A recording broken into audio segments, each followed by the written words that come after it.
It's time to pick some questions from our comment box. Okay, let's do this. Let's look at Susan's. Okay, Susan. Susan was cheated in her past relationship and she was traumatized. Recently, she met a guy and both have good feeling for each other. She heard people say that the face is the index of the mind. So before taking this relationship to the next level, she wonders if face reading is able to tell whether this guy will cheat her again in the future. Well, there are indications of whether or not somebody may or may not be enticed by other relationships while they are on one. However, I think it takes, two to tango, right? It's both sides.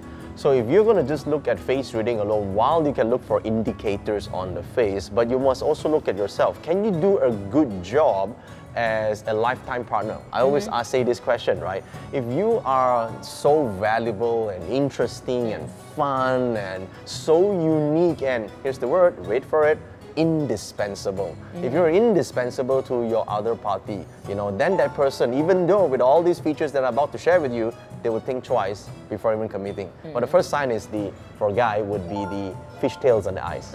Okay, now fishtails and eyes, maybe they attract a lot of relationships and you could be one of them, right? And the second thing is watery eyes.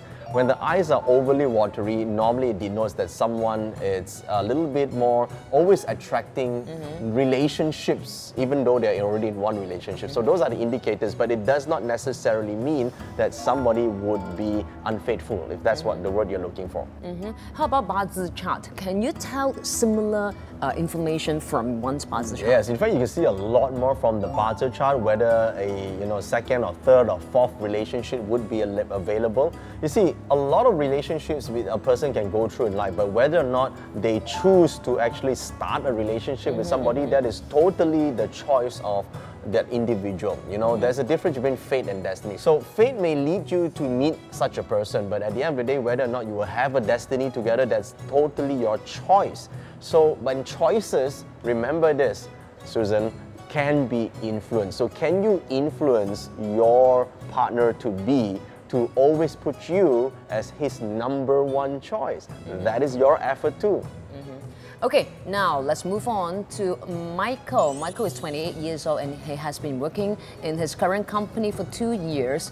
Recently, he received a promotion offer as a sales director, and his superior, the sales manager, has been with the company for 5 years, longer than him.